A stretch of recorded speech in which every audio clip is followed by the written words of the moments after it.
Hello, everyone. We're happy to have you again in one of our new actually our first webinar in the year of 2025. Um, Today we have very innovative company and technology provider that will join us in the webinar, and we'll have the chance to explore their technologies, and we'll have the chance to chat with them and ask them some tough questions to learn how they make things different and why they are transforming the industry as we speak. So we'll wait for probably a couple of minutes or maybe a minute. We'll just wait for a minute for people to join, and then we will start our webinar. We're happy to have you. We're excited to have you engaged in this webinar. Please feel free to ask questions and leave comments. I'll make sure that those questions and comments are addressed and answered. We'll be happy to get you engaged with the panelists too. We want it to be a very interactive discussion and very interactive webinar as always. We promise you a very useful and beneficial webinar. We will learn a lot today. We're happy to have you in the first webinar of the year. We will explore cybersecurity trends together, and we will have detailed talks with the team from SyncDog, the company that's transforming the entire concept of enterprise mobility security, next generation MDM, whatever you want to call it. We'll explore those terminologies shortly. Okay, I think we can start. It's already time. So uh, we will start by just having a quick round of an introduction. So the agenda for today is that we'll have a round of introduction. Then I will provide some insights on how we see what we see in 2020 as the trends of cybersecurity and what we believe the customers should be taken into considerations for their defense strategies and what's happening with the industry today. And then we will have the SyncDog team to present and demonstrate their products and technologies. And then we will have questions and answers. And please use the webinar's Q&A or chat if you would prefer the Q&A section, but we can do the chat also. Let's make sure that we're allowing everyone to ask questions. Just give me a second. Okay, so that you can engage. Get this enable Q&A. Small thing here. I think, yeah, everyone is enabled. Everyone can ask questions and we can reactions. Okay. And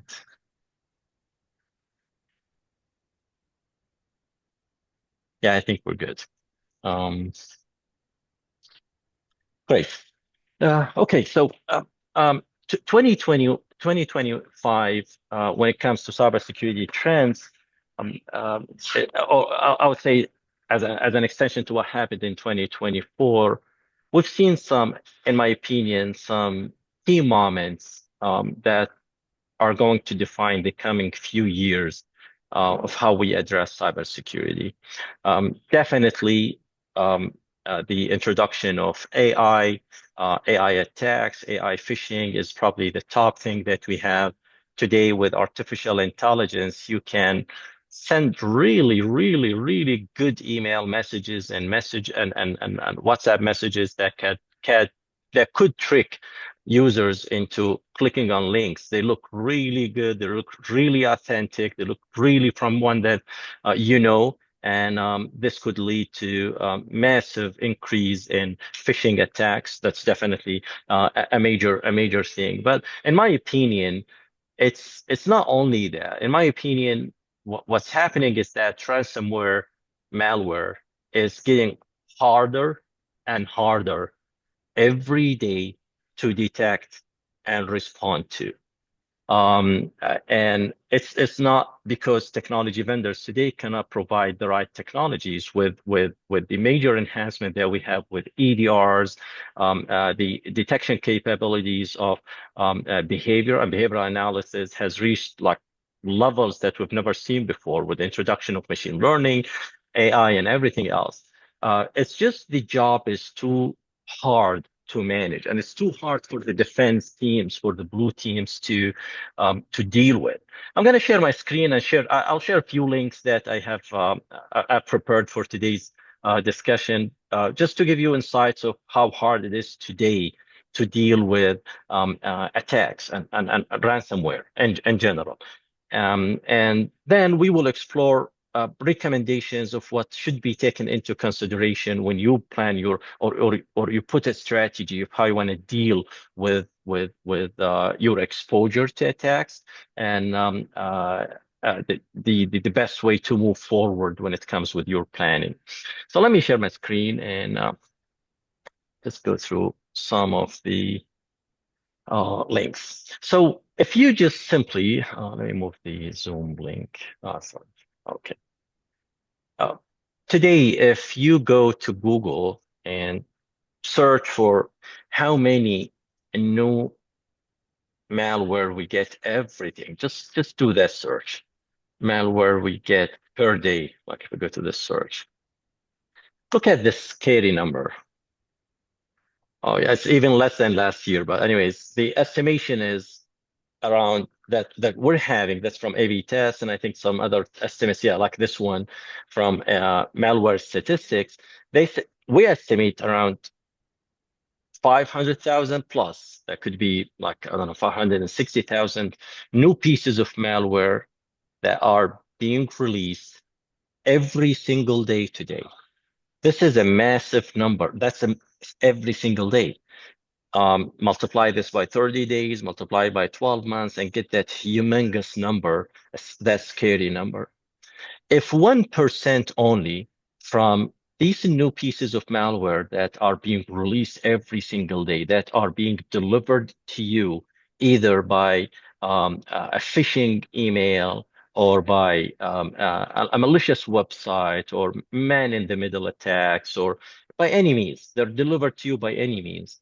If 1% only from this huge number of new malware pieces every single day comes with advanced tactics, techniques and tactics and procedures, TTPs, this is enormous. This means that we have hundreds of attacks every single day that are unstoppable, that no one else on earth, no detection methods or detection algorithms can detect or stop.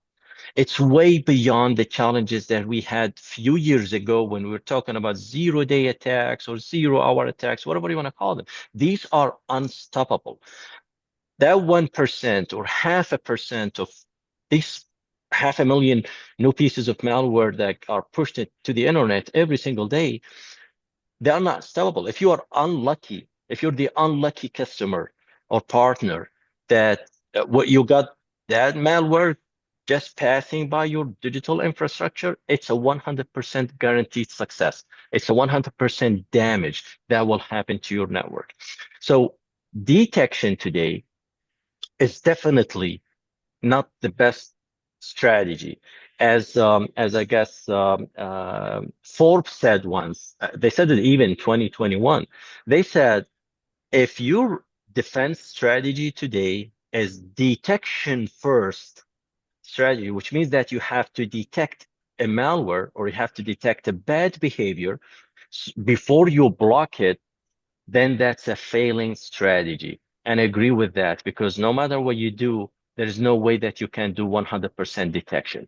And that's why we see today a major transformation from, or actually, it's not transformation. It's a major it's a major departure of how we protect our digital infrastructures, moving from detection-based methodologies and algorithms into what we call today protection without detection, which is having your last mile or last line of defense, last soldier on the battlefield, the last line of protection that can stop the attack, even if your EDR fails, next generation AV fails, your firewalls failed. All of those detection-based technologies fail to detect the malware and ransomware. You must have a last line of protection, and that last line of protection must not be detection-based. Detection today is kind of over, is exactly like 12 years ago when Gartner introduced the concept of endpoint detection and response. Um, uh, at that time, signature-based protection was over. It didn't work. So the AVs, Symantec, McAfee, and all of the famous AVs we had in the last decade, we were not able they were not able to provide enough protection for your digital infrastructure. We're today at the same level of risk dealing with detection-based technologies. I forgot, apologies, I started the webinar topic directly. I forgot to introduce our guests today. So we have two distinguished guests from SyncDog.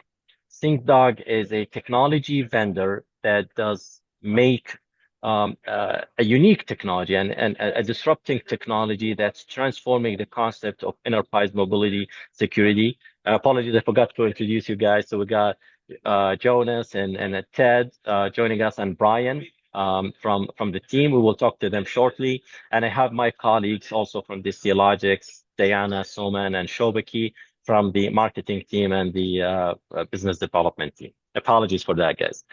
Going back to the topic. So the first thing is detection doesn't work anymore, which means that you have to have a major transformation of how you protect your digital infrastructure, and you cannot depend on detection tools alone anymore. Doesn't mean that they're going to be removed from your digital posture and your protection controls. No, you still have them. It's exactly like you still have the firewalls. Do you think that if you have the best firewall on earth, you will be able to protect your digital infrastructure from ransomware today? The answer is no. Um, it's not because Palo Alto is bad or Fortinet is bad or I don't know, Protallion is bad. No, they're good firewalls. The problem is in firewalling. Firewalling is not enough today to deal with challenges that come with modern ransomware and malware. Ransomware and malware today come with techniques and tactics, procedures that traditional firewalls cannot deal with. Today, they come with techniques, tactics, and procedures that detection tools cannot deal with. You can probably protect a block, I don't know, 97% of the attacks using a traditional EDR.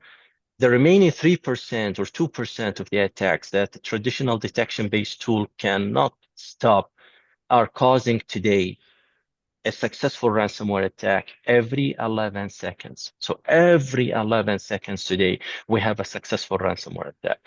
That's why we get the new generation of endpoint protection tools such as Xcdium or Halcyon, or I forgot the name. There's a third company that are trying to provide you with the answer of how you get e um, protection without detection, your last line of defense, where like Xcdium does do that. They do it through what we call kernel level API virtualization. So the moment you install the Xcdium client, it goes down to the kernel of your operating system. It does prevent anything to reach your kernel because everything has to go down to the kernel to execute. And it gives you virtual copies of that kernel so that you don't have, if that's unknown. So by default, it is a deny. It's zero trust by default. And but at the same time, with zero trust doesn't block it from working. So imagine you isolate the malware. You don't know yet it's a malware because it's to you unknown, and yet you allow it to work. If it's a Word file, you still work with it. You still continue changing the font and searching images. I don't know, finishing work and day-to-day work as usual, but it is isolated from day zero before the malware even executes. That's like they use that technology and they have a patent for that. Halcyon does it from the I would say from recovery angle. So when you install the Halcyon client, it keeps an eye on the certificate manager of your let's say Windows operating system. So if any ransomware tries to create certificates and starts working on encrypting your hard disk, will be able to recover from that. It's not an entire prevention tool. It's like a combination of recovery and prevention. And they managed to work with the process critical resource from your kernel. It's not like Xcdium. Xcdium does control all the 7 or 8 critical resources of your kernel, but Halcyon works with the process manager only, and they try to by keeping an eye on anything that tries to do encryption, anything that has a certificate there. So it's no matter how you do it, it's a new wave of technologies that address the challenges of ransomware today. EDR, we still have it. That's not going to be enough. Next generation AV, we'll still have it. It's not going to be enough. And that's why we'll have other technologies to help, or other approaches, I would say to help. Today, uh, like this is how ridiculous it is. Today, GPT is being used. Like if you see this article, June 2023, GPT is used today to mutate malware to evade detection by EDR. So now hackers, when they push their EDR, they push their malware and gets detected, they go back to GPT to change the functions in the code so that it can evade detection. And OpenAI, like a few months ago, they admitted that yes, their service is being used to mutate malware. This is how tough it became for EDR vendors to be able to deal with such attacks. For example, this is about Trend Micro specific, but it's not specific to Trend Micro. It's always happening. Like Trend Micro, it happens to Kaspersky, it happens to most of the detection, actually all of them. So they had to deal with attacks. I think they had to deal with mutations that evaded their detection capabilities. I think there are tools there are multiple tools that are being used today by ransomware to kill ADR and to stop the EDR capability to detect the malicious behavior. And if you cannot detect, just let it go. It will allow it to execute, and it will allow it to touch the critical resources of your kernel, and then it will cause you the damage. The new approach is no, we don't allow you to touch the EDR, even if you are the best, our critical resources, even if you are the best application on earth, the best script or PowerShell command or whatever you are, even if you are the best, as long as we don't know you, you don't touch the critical resources. We give you a copy, a virtual copy of that critical resource from the kernel to deal with. We're not going to stop you from working, so we don't interrupt your business, but we don't trust you. Absolutely, it's zero trust. So there are multiple of them, like multiple okay, like this one when they use the TDSS killer to disable the EDRs. Yeah, Kaspersky is the one that was affected by that. And again, it's not because I'm not talking specifically about Kaspersky or about Trend Micro or I don't know, CrowdStrike or others. I'm just talking about the entire concept of depending on detection to be able to block attacks. ADR is, I'll not say it's gone, but it's not the most effective today. With EDR alone, you're still exposed to unacceptable levels of risk to be attacked. So probably that's the first topic. There are lots of other articles that support that, which I can share with you that talk specifically like what happened with this one, talk specifically how they managed to stop detection capabilities and to kill the EDR processes and to evade detection by EDR, multiple of them. Yeah, like ADR silencer like a year ago. And this one was really effective. So there are multiple articles that support the argument that detection today cannot be your strategy for your digital infrastructure protection. It can be a piece of your controls, but it cannot be the ultimate control that provides you the peace of mind if you want to protect your digital infrastructure. So that's the first topic. So whether those attacks or those capabilities come because of they're using AI or because of the spread of using ransomware as a service. I think there was like, which one was it? I guess, yeah, like this one. No, not this one. Not this one. I've got like a detailed article that describes how many how ransomware. I'll share them. I'll share them through my colleague Diana with you guys later. How ransomware as a service is taking the lead today, so they don't even have to spend time in developing their code and building their programs to have that impact on your digital infrastructure. So that's the first topic. Now, whether this is powered because of AI or because of lack of awareness that our employees are not well trained, they don't know how to deal with attacks, whether it is related to supply chain attacks, which grew, I think, by 300% last year, or because of the IoT vulnerabilities that brought a bigger challenge to organizations, or is it because of the cloud security and when you had your teams and workloads separated, not protected within the boundaries of your controls. Whether it is because of that or any reason or any other reason, the point is if your strategy depends on detection before you block the attack, that's a failing strategy, as Forbes said, regardless from where it starts or what kind of infrastructure you cover. So this is the first topic I wanted to share with you. The second topic is um, I probably can do some search also just to give you an idea. So if you go to sorry, if you Google why did Microsoft, sorry, not Microsoft, why did Gartner stop the data loss prevention magic quadrant?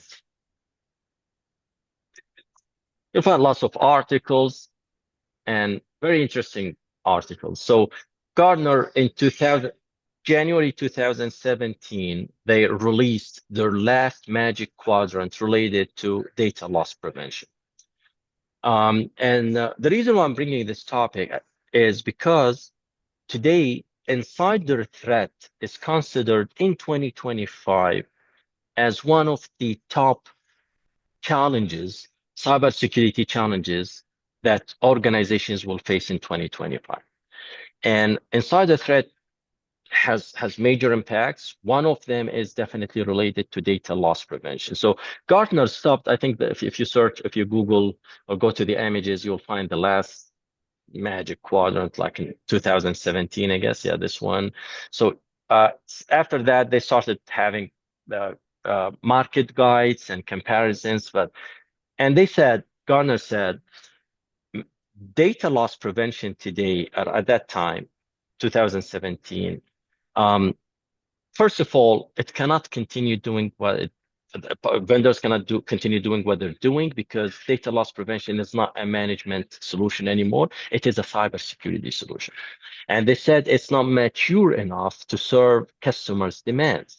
And they do not have enough tools, cybersecurity tools combined in one platform to deliver what's expected from a data loss prevention system. So and the top tool that's relevant in this story is insider threat management.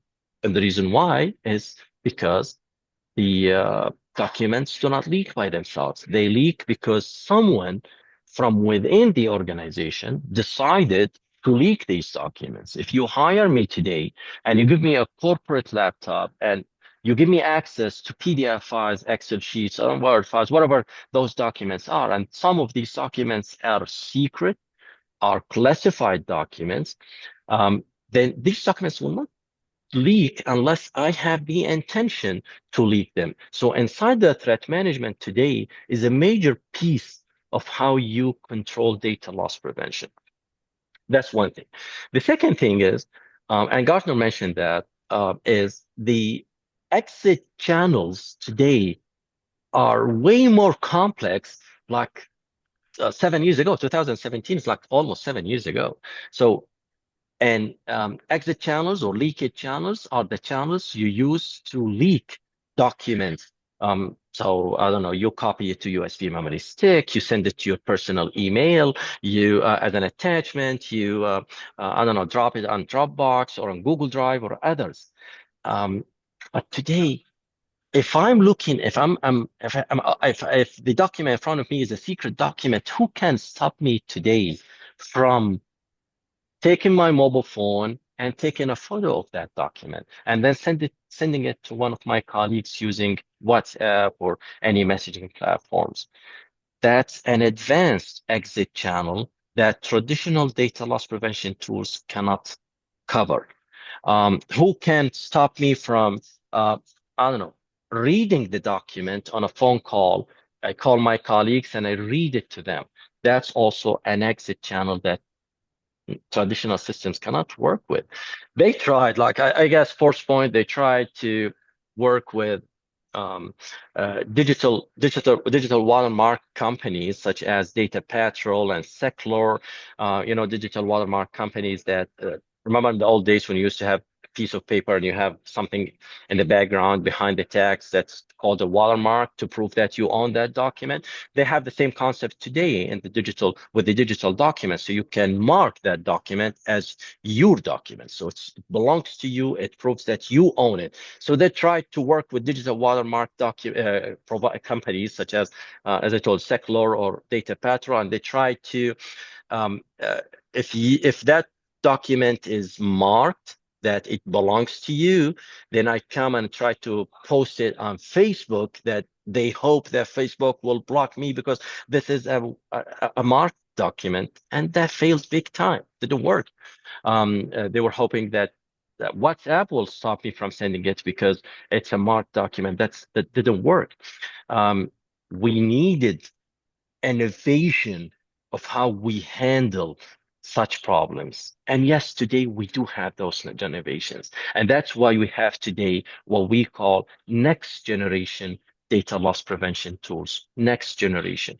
And with next generation, you get multiple systems together with one pane of glass to address all of those challenges. So you get insider threat management as part of your DLP. So you as an admin, you will see my score every single day if I'm your employee, my risk score. So it tells you, the tool tells you every single day that he's at 70% risk of leaking documents, 80%. So you go and investigate and they give you that score by watching my digital behavior, like me trying to access servers that I should not be accessing, or any changes in behavior.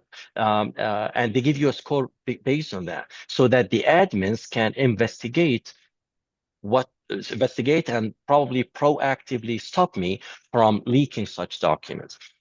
That's one thing. Inside the threat management is a big thing today in DLP. Exit channels, the new advanced exit channels, like trying to take a photo of the document using your mobile phone. That's Today we have tools such as Zikorion that when you open a secret document, the AI, they have two neural networks that start watching you and watching what you do through the camera. Even if you try to cover the camera with your finger, they can alert the admin, and they start recording your MP3 files of what you when they detect that you're reading from that document, they can save an MP3 file from your audio as a proof that you're trying to leak the document. And the moment it detects the behavior, so the moment I move my mobile phone up, and I think at 0.05, 0.06 seconds with 96% accuracy, depending on the quality of your camera, they immediately lock your laptop, like when you press Control Alt Delete within 0.06 or zero point 0.05 seconds,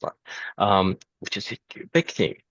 For advanced systems, like if you have internal portals and your employees can access secret documents and classified information through these internal portals, you get what we call visual cryptography. So I can open a secret document, using my portal, like a web-based application. And through REST API, we get you products such as Blinkly to connect to those portals. And with visual cryptography, if you take a photo of the document, it will, yeah, it will take the photo, but it will be blurry. It will not be you will not be able to read it because they mess up how those 60 hertz frames are being delivered to you and how the electronics capture those frames, and they mess up that through the visual cryptography to prevent you. These are like advanced technologies, mainly for large enterprises, for military applications, for intelligence departments, and so on. But the point why I'm bringing this topic is that today data loss prevention has become a huge thing.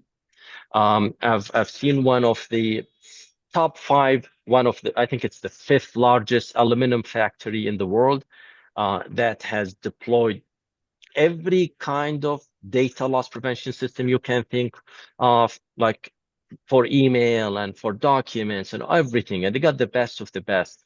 And then one of their documents leaked, and they found that it was leaked through someone that connected, a subcontractor that connected to their system from a country that is thousands of miles away from their operation. And yet the document was leaked because of the advanced exit channels that their traditional DLP could not deal with. So that's the second topic I wanted to share with you.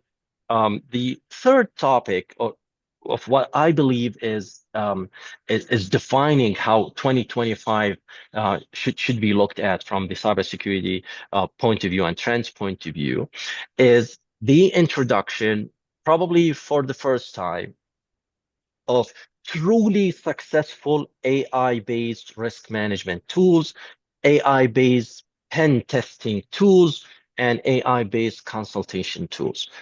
For the first time ever, you get tools that really work like human beings. Organizations such as banks and governments are probably by law are obliged to use technologies, use services to hire red team companies to try to breach their networks and provide them with lists of vulnerabilities and the systems that they managed to compromise, and submit like those lengthy hundreds of pages kinds of reports with recommendations. Today, we do have truly AI tools that can deliver, that are not just stitching existing Kali Linux tools together and trying to present them as a complete package. So we're not just getting Nmap or whatever other tools, and then we, with the Nessus scanner, then we mix them together and we say, well, we have a tool. No, there are tools that are built natively with AI capabilities that learn a lot and they can do major things. Tools such as Ironwood Cyber, I think the product is Enable. I think the name is Enable, if I'm not mistaken. But the company name is, it's a great startup company called Ironwood Cyber. I don't know what cyber does give you AI tools that can perform pen testing for externally or internally. So for external pen testing, you just give them the domain name and you use it as a service, and you can use it anytime. You don't have to like wait to hire someone and then schedule the pen testing. You can use it anytime at a much cheaper rate. So you give them a domain name, and then it does its magic. And what's even more like more efficient is when you do internal pen testing, and it's as simple as they have the tool and the service ready as a SaaS service. They give you a piece of software, like a tiny piece of software. If I'm not mistaken, it's like 100K kilobytes, and you install it on any device within your network. And that piece of software, once it's installed, it builds a layer three, like a WireGuard layer three VPN connection back to the SaaS service, and then it starts taking commands. It's a command and control system, so it takes commands and it executes it, and it does does everything you can think about from the infrastructure level, and it keeps spreading and showing you outputs and results online. And then you get things such yeah, like color codes, red systems that were compromised. You click on them, then you see what happened and which techniques they use, and so on, and keeps progressing. In 1 hour, it gives you what takes a human pen tester 5 to 10 days to finish, and you get the same technical report. Now, um, I know people tried lots of such pen testing tools, and many of them were disappointing. And that's why I say this is the first time I witnessed a tool that does really deliver what is promised from pen testing point of view, of risk assessment point of view. It gives you in 1 hour, same report you get from a pen tester in 5 days, same lengthy one, showing you the details of systems that were breached, and how they compromise them, and the techniques that you use, and what should be happening, and so on. That's a major thing.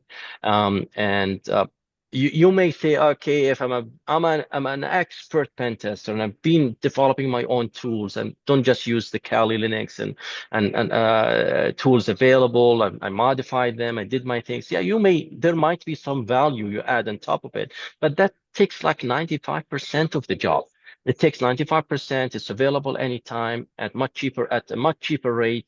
You want to find what happened. You go, you get the report. You find your vulnerabilities. You go fix them. You run the test tomorrow. You find if it worked, if your remediation worked or not, and then you keep doing it until you reach to the level that complies with your standards. So that's the third topic. The fourth, and my final topic before I move to the gentleman is um, the. I want to highlight the importance of um, hardening. Hardening your digital infrastructure, especially for cybersecurity purposes. Um, uh, we all know the famous, CIS benchmark, or any other benchmark you feel comfortable with, especially today with the mix of cloud systems and on-prem systems, remote workers, and different types of infrastructure components for networking and cybersecurity, and other components. Hardening is a major thing today. If it was one day just a nice job to do, you finish the project, you implement your firewalls, you set your network switches and routers and everything, cloud instances, you do your best, you follow the best practices, and you go and leave it, that's not enough anymore. Unfortunately, today, um, I would say that's probably the first thing you should do before you think about the next step of your cybersecurity journey. And I know it's a tough job. It cannot be done manually. And that's why today we have tools that help you. And some of them are magical, such as TechHard.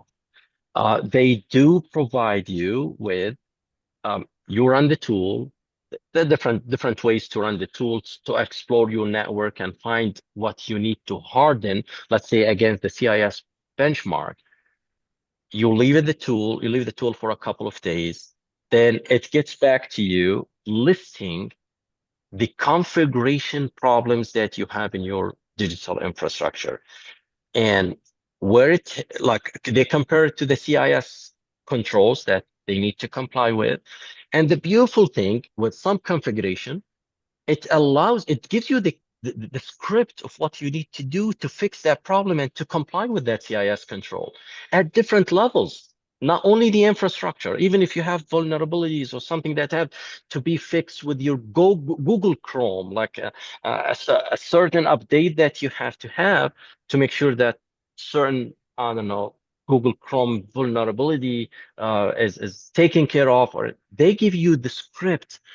And for most systems, for many systems actually, you can even automate that fix. It depends on how you manage changes within your infrastructure. You can let that tool connect your switch, change the configuration to fix that problem and make you compliant with the CIS control that you miss. That's major. in my opinion, hardening is a configuration problems. I think in one of the studies that I read, that was a long time ago, but it's still valid, that 80% of such successful attacks that took from that sample that they surveyed could have been stopped if the configuration was done properly. If the configuration was done properly, they could have stopped that attack using their existing tools and controls, but yet they failed because of configuration problems. I personally believe that hardening should be considered big time in your systems and in your future plans. Now, we'll go to the great and amazing SyncDog team. So the fun will start now.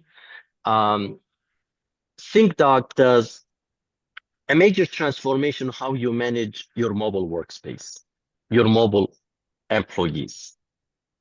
In the old days, we used to give employees laptops or mobile devices, and then we allow them to access our workload through mail clients, briefcase, sheets and spreadsheets and whatever, different types of applications, messaging systems, calendars, whatever, contact. You give them access to your workload. And when we gave them corporate owned, corporate operated laptops, that was easy because we just use MDM and we block different types of I don't know, like the USB peripherals. So we prevent them from doing screenshots. We reduce the chances that they will cause a problem, whether that problem is allowing malware into our systems or leaking documents, as I said. But this is not the case anymore. Today, everyone using their personal devices connect to corporate workloads. Today, we have the new concept of corporate owned, personally operated devices where you give me a corporate laptop, you give me a corporate iPad, but I operate it. I install whatever software I need to have to do my job, and I'm connected to your workload, and I'm as a point of risk for your corporate. And then with everything that comes with bring your own device challenges, with everything that comes with privacy challenges, you cannot, if I'm using my personal device to do my job and to reply to my email messages, you cannot come to my personal device and block me from, I don't know, using my USB memory, or my USB ports, or block me from, I don't know, having a screenshot. You cannot do that. It's my personal phone. But it's still a risk. It's an exposure to attacks. I'm an access point. If I'm connected to your workload, so it's a dilemma. And they tried to fix that by, I don't know, introducing the concept of secure web browsers. So you say, okay, we give you, you can access our workloads, you do it, but you cannot do that unless you have a secure web browser, like the Citrix secure browser. It didn't work. Because not everything can run from that. And I still have native applications on my mobile devices and my personal devices that connect to your workload. So it didn't work. They tried to do application wrapping. So they came and they said, oh, okay, you know what? You use Outlook, you connect to our mail servers, but we wrap your Outlook with a management layer and with cybersecurity layer to make sure that we have our controls and we have our policies deployed, and we make sure that you cannot cause harm to the organization. And again, it didn't really work because how many apps are you going to wrap? You need to have APIs and you have to have lots of work to wrap it. Today, the SyncDog team brought the magic stick uh, that fixes all of that. And I'm not going to ruin the surprise, and I'll leave it to the gentlemen to present their technology and demonstrate it. So, gentlemen, Ted, I think, will be our main speaker. So, Ted, please step in and show us the magic. Sure. No, happy to. Thank you, Matt. I really, really do appreciate it. Pardon me. And thank you, everybody, for joining the webinar. I want to make this as interactive as possible. So as we start to talk about our solution and introduce our solution, if there are any questions at all, either type them or I don't know, are they able to jump in, Mod, and We ask can, questions as yeah, we we go can, along? yeah. Okay. Please raise your hand if you wanna interact with Ted and the team. Please raise your hand, and we will let you speak. We'll be happy to have an interactive session. We want to make it different. Want to make it different, as interactive as possible. Please go ahead. Yeah, yeah, thanks, Mud. And definitely want to make it interactive. So feel free to jump in at any time, ask a question. Our goal is to really give you a good understanding of what we introduce into the marketplace today, and really how it differentiates from other solutions you might currently be using or ones that you've actually heard about that are in the market today. So I'm just going to share. If everybody could just give me a quick second. And did that pop up for everybody? Let me just see. Oh, no, Not yet, not yet, no. that should go, right? Yeah, Everybody can see that? yeah, I can see it. Yep. Okay. So if I start to talk about something and the slides don't change, just shout at me and I'll slow down and wait for the internet to catch up. Sometimes there's a little bit of a lag. So, here at SyncDog, we take a little bit of a unique approach as it relates to mobile devices. So we're really securing the data that's being accessed on a mobile device, whether that be an iPhone, an Android phone, tablets, things of that nature. I'm sure you're all familiar with MDM, and MDM is a great tool if it's used in the right way, but it's really not a cybersecurity solution per se. It's really just enforcing passwords and whitelisting and blacklisting applications, things of that nature. We actually offer an MDM solution, so again, when it's used in the right context, it's an excellent solution. But it's really not doing anything for the data that's being accessed on that device. Right. So our approach is really to secure and encrypt the data that employees may be accessing either on a corporate device or a bring your own device. So, as far as corporate-owned devices, it's always interesting. We've heard a number of times where people say, well, we don't really need that because we have a corporate-owned device.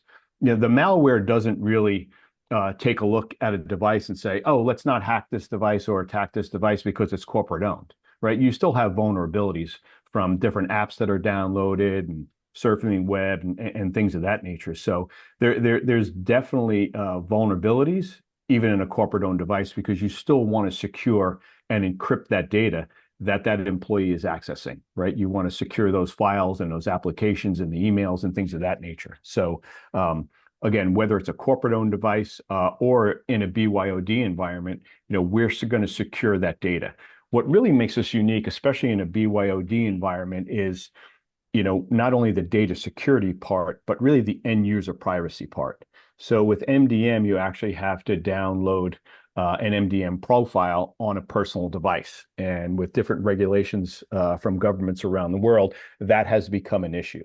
So we really solve that issue. So in the BYOD environment, not only are we securing that corporate or government data that's being accessed on that device, we're also adhering to end user privacy, right? Because we can't or your admins can't see what's happening on the device on the personal side, right? So we're going to secure and encrypt that data, that corporate or government data that's being accessed on that device, and also adhere to any end user privacy. So I'll just stop there for a quick second to see if there's any questions at all, anything I can expand on a little bit more. Yeah. And I want to add that I just noticed that chat was not enabled. So please feel I just enabled it so you can chat with us, or as I said, you can raise your arm, and if you want to talk to Ted, that will be happy. Any questions, Mod, or should I keep going? You can keep going. Yeah, please. Okay. The same Okay. answer. Yeah, so no, we're really doing BYOD right. So what we offer is better security overall. So it's a FIPS 140-2 certified AES 256-bit encrypted container. So that data that's being accessed, that corporate or government data that's being accessed on that mobile device, is secure and encrypted at all times, both in transit and at rest. What we also do is there's full separation between that corporate or government information that you're accessing on that device and any personal information that may be on that device as well. And we can show you how that works as we sort of walk through a short demo. So simply, the way we do it is it's a single application that you download. So you can get it from the App Store, the Apple Store, the iTunes Store, or the Google Play Store. So it's a single app that you download. Once that app is downloaded and provisioned, when you open that application, what you have is a host of other applications, and these are work-related applications. So your work email, your calendar, contacts, access to OneDrive or Dropbox, file manager. So all your applications that you need to complete your tasks for your job are now housed in this secure encrypted container. So it's a single download, single app that you download. And when you open it, it houses all the other work related. So this is that secure and encrypted environment that we're talking about. Again, I'll stop for a second to see if there's any questions. If any questions, guys, in the Q&A, or we wanna also engage with Ted, I will be happy to let you in. Ted, I have a question here. So um, to start with, so your focus on mobile devices, that's where your technology really excels.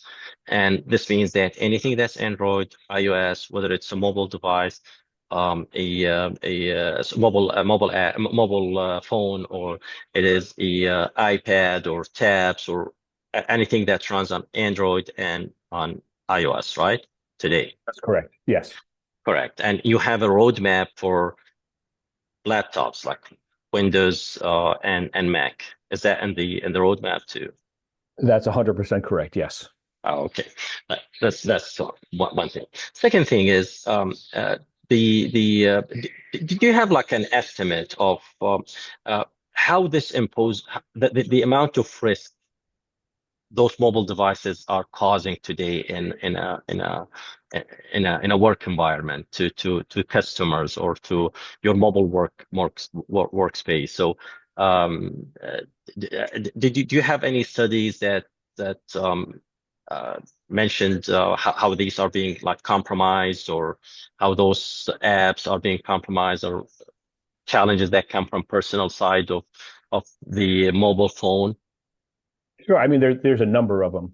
The biggest one is, what you were sort of touching on before, which is data loss, right? Yes. So, copying information, taking pictures of certain information, things of that Yes. nature. So Yeah. that's a major one, right? And that's Yeah. one that we hear all the time. Yes. So, when you work within the SyncDog Trusted Mobile Workspace, which is a single app that I've been talking about, with all those applications that you see on the right-hand side, which are all your work applications, you can copy and paste amongst these apps within the secure container. Yes. Okay. Which it just helps with productivity, right? And like who Yeah. doesn't need to, copy something from an email and compose another email, things of that nature. So, but Correct. it's all done in the secure and encrypted environment, right? Yes. You cannot, however, take information from within the secure and encrypted environment and bring it outside to the Yes. personal side of the phone. Okay. Yes. Nor can you do the opposite, take something from your Gmail, right? That's outside our encrypted container and bring it into the container. It will not allow that. Yes. So Awesome. as far as the Yes. data loss prevention, that's how we solve that. That is major, Ted, because no one, at least from the ones I know, none of the existing traditional DLP companies or technology vendors, or the next generation ones, not even Zirconium, like with the ones that detects, the camera, the watches, what you do, and it records when you read the secret document. None of them came up with a good solution for data loss prevention on mobile devices. So if a secret document is sent as an attachment to your corporate email, and then you receive that attachment using your Outlook client or Gmail client on your mobile device, that's it. No one can block it. If you open that document on your mobile device, no one. They tried to do like a workaround where they advise customers to not really share documents. You just keep documents in a cloud shared folder, and you give them access to it, but it doesn't work. People will attach documents. They're still sharing documents in a way or another. The moment that secret document reaches to your mobile phone, that's it, it's gone. No one can stop you from leaking it. So what SyncDog does here is a major thing. Like, it provides the concept of data loss prevention to the mobile devices. And the great thing is, with the concept of containerization, the container is where you do process level isolation. So things are absolutely isolated. It's not like we're creating two virtual machines. So we still have the same kernel, but we do process level isolation. Their container is AES 256 encrypted. It has its own threat detection capabilities and so on. So whatever documents you deal with within the container will remain within the container. If you're fired to tomorrow or today and the admin just decommission your services, that's it. The container is gone with all the documents, the briefcase, and everything. So it's a great addition to the concept of data loss prevention. But also, you can Google and you can easily find out how many the Android, especially Android, in the last 6 months, there were like hundreds of attacks that happen. And iOS maybe at a lower rate, but there is lots of attacks that happen today. And when you have your workload isolated from the personal applications, you protect your organization, you reduce your risk, you lower your exposure, and that container is capable of locking itself if it detects any threat in the personal side of the mobile phone. It can even wipe out itself if there is a threat detected. Yeah, but please go ahead, Ted. Yeah, no, and it's important to point out what you mentioned about the containerization, because there are some solutions out there that sort of just they'll isolate work applications, but it's not in a secure and encrypted environment. So just because Yes. you put them in a different folder doesn't really give them Yeah. encryption and protection of that secure, of that data. It doesn't secure Yes. that data. It just Yes. looks pretty and it's in a separate area, but that doesn't do anything for the security of your data. Yeah. So, Yeah. so this is our um, platform as a whole. So, we take a modular solution approach. As I mentioned earlier, we do offer an MDM solution. Again, MDM is an excellent solution if it's used in the right context. But what really sets us apart is what I've talked about here is our trusted mobile workspace. So again, whether it's a corporate-owned device or you're in a BYOD environment for iOS and Android, we can work with you. What's also makes us very unique too in now is whether you choose to work with us in the cloud or on premise, you get full functionality. Because I know there are some instances where if you choose cloud, you don't get full functionality from certain vendors. We take the opposite approach and give you maximum amount of flexibility, whether you want to be on-prem or in the cloud, and you get full functionality. So, and again, we talked a little bit about productivity. Pardon me. But there's a full productivity suite that we offer within our platform. So you can view, edit, and create content in different O365 formats. So whether it's Excel, Word, PowerPoint, you need to sign PDFs, things of that nature. Um, Again, it's not only just about the security, because in a lot of instances, when you think about, okay, we're going to add a lot of security, it sort of reduces productivity because you can't access certain types of data or you can't do this, you can't do that. We take the totally opposite approach, right? We want to give you access to all the data that your organization needs you to complete your tasks. So not only are you using the highest level of security with our solution, but you're also increasing productivity because you're going to be able to access anything that you need to access in a secure and encrypted environment. So I'll just stop there for a second to see if there's any questions at all.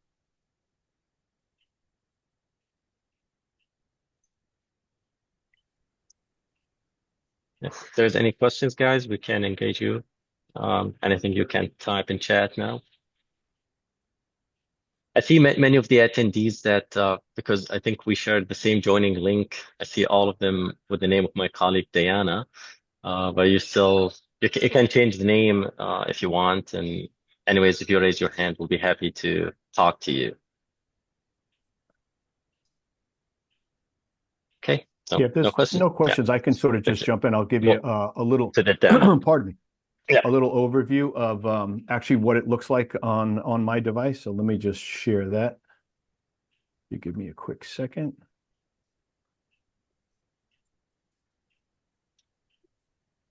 And let me know when that pops up for everybody. I can see it. Yeah. Okay. So this is my personal phone. This is our application. So as I mentioned, it's a single application that you download onto your device. And I'm going to Face ID in. So you can either use Face ID or enforce a password, however you want to leverage it. So this is our secure encrypted environment. So I have access to my work email, my calendar, my contacts, OneDrive, Dropbox. We did a special project for a client for Signal so that they could do Signal messaging back and forth within their organization. We also include Chat GTP in here as well as a productivity tool. There's a briefcase in here, and this is a great feature. It's sort of like a SharePoint. So if you need to push out documents to anybody that's using our trusted mobile workspace, HR can send out documents. You can send out sales contracts or different announcements within your organization. Everybody receives it right within the briefcase. There's also a file manager in here. So if you needed to take a look at different documents or have different documents saved to attach them to emails, you have that ability as well. And as I mentioned, there's also an Office suite in here. So Word documents, spreadsheets, presentations, PDFs, things of that nature. So again, it really gives you the ultimate protection that you need for that corporate or government data that's being accessed by a mobile device, but And also all of enabling your these employees. all Go of these ahead. apps are ready to use instantly, right? So you can instantly start using your mail and you just come, it will be ready in your calendar. Your all of the apps are ready. You don't have to wrap anything or do any API integration or anything, right? No, that's not necessary whatsoever. As soon as you provision and you give your credentials to connect to your work servers for your email calendar contacts, that loads and you can start emailing. It takes maybe about a minute, 30 seconds to get the whole thing provisioned. So it's a very simple, quick process.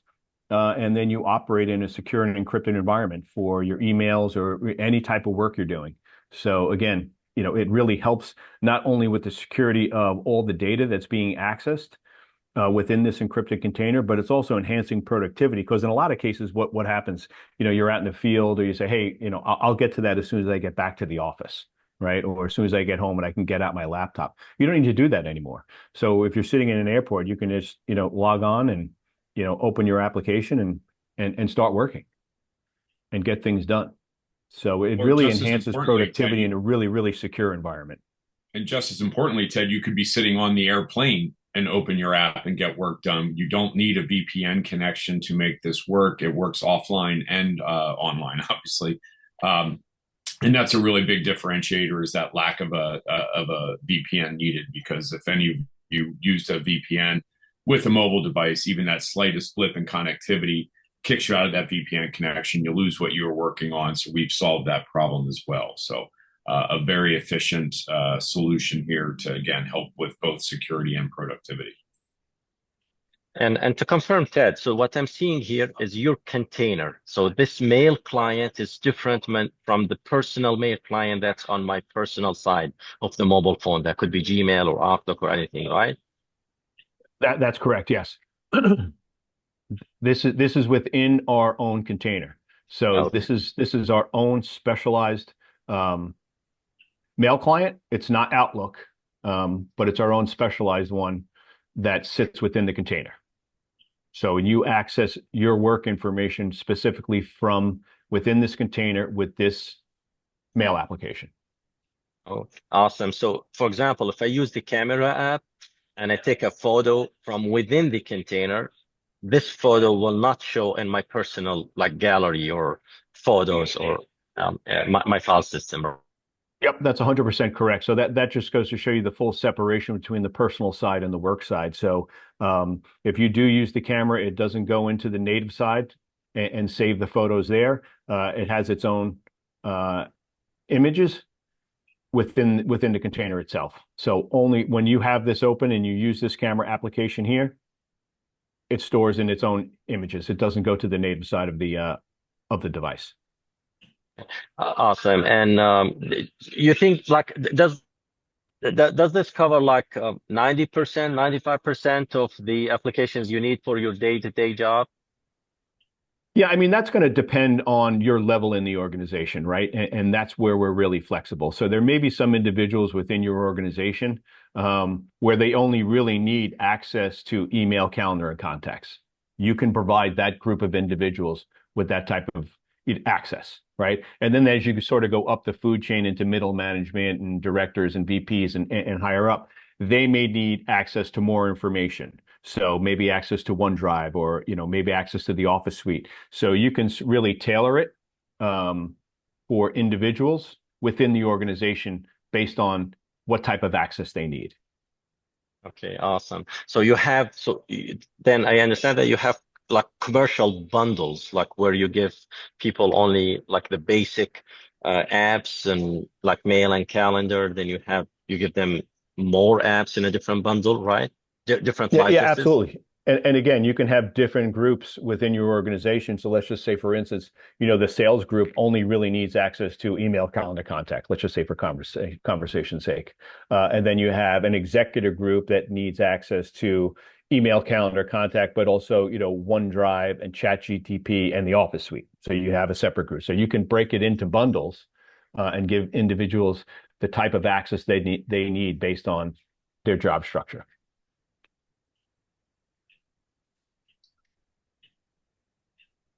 Does that answer your question, Mod? You're muted, Mod.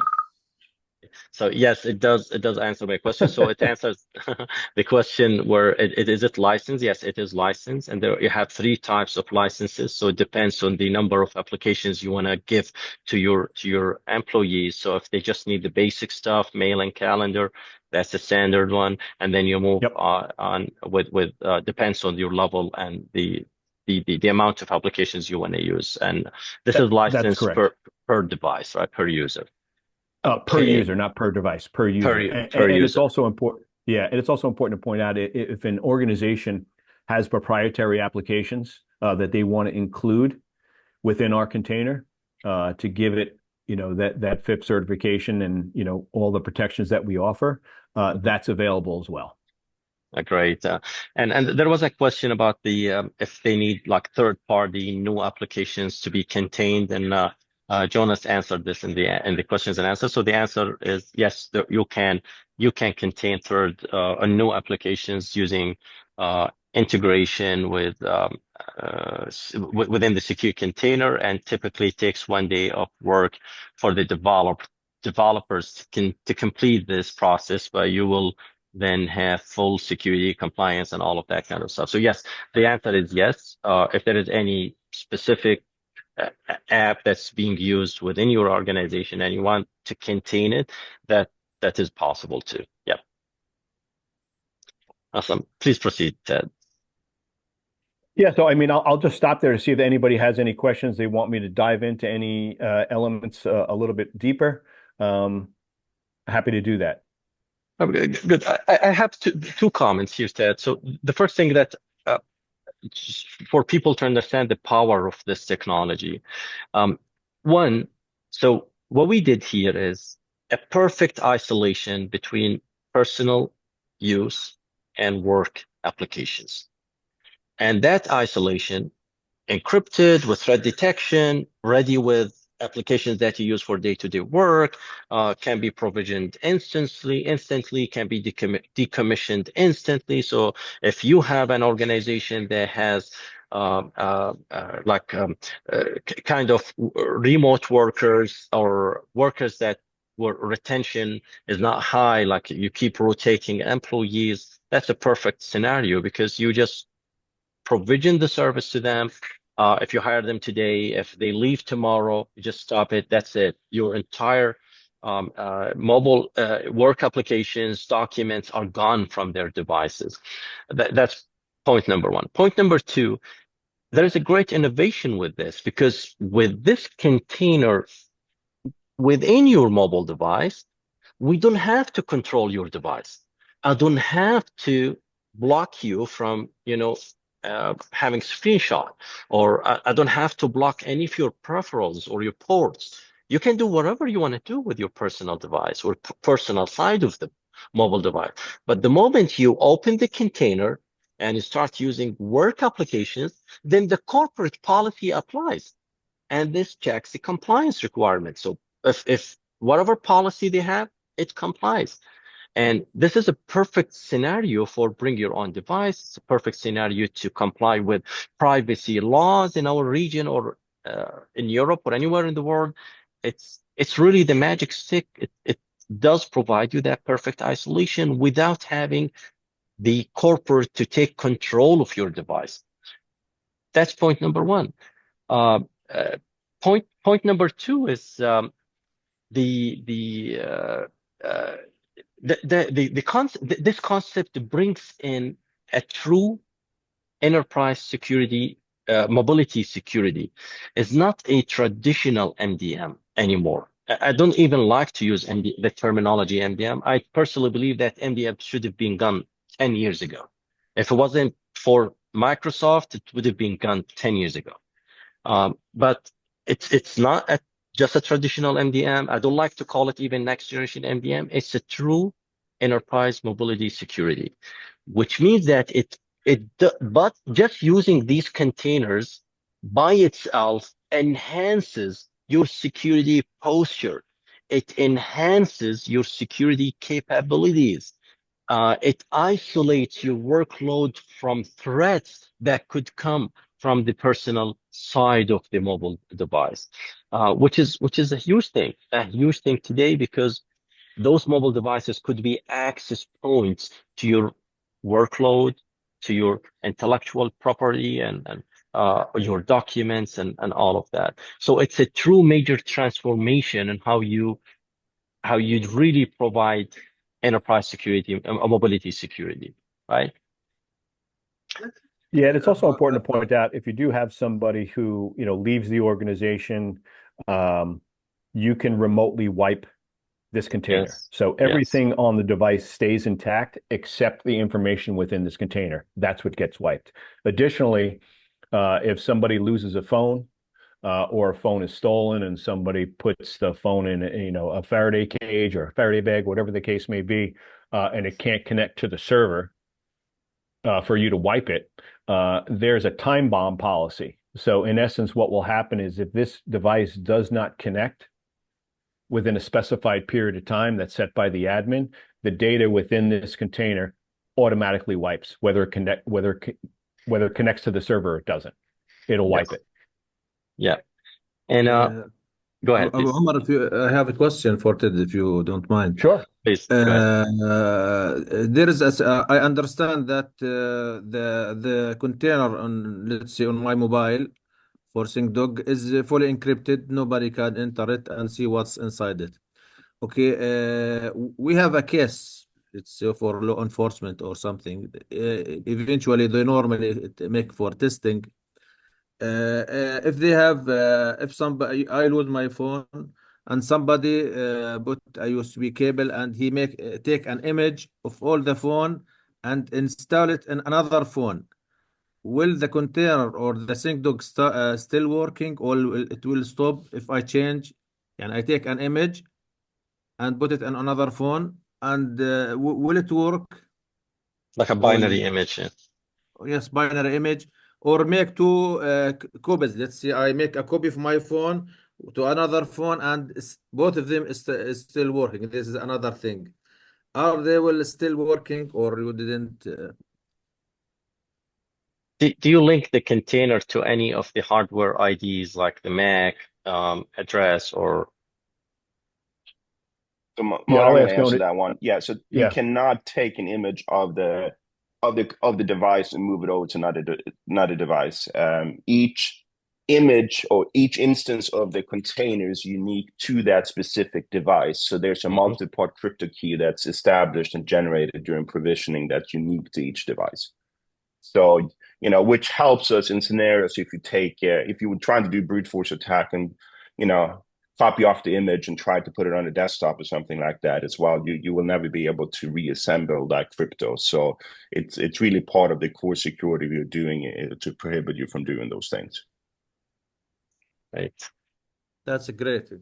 Great. Thank Great answer. Thank you so much. And also for mobile devices, SyncDog also is leading the industry. Probably some big news that will have to be released by the SyncDog team, but they also can provide you secure mobile devices, secure operating systems. I'll leave it to the guys if you wanna announce that, but they are also in that side of the industry, especially for law enforcement and military applications and that kind of stuff. Okay, for secure communication.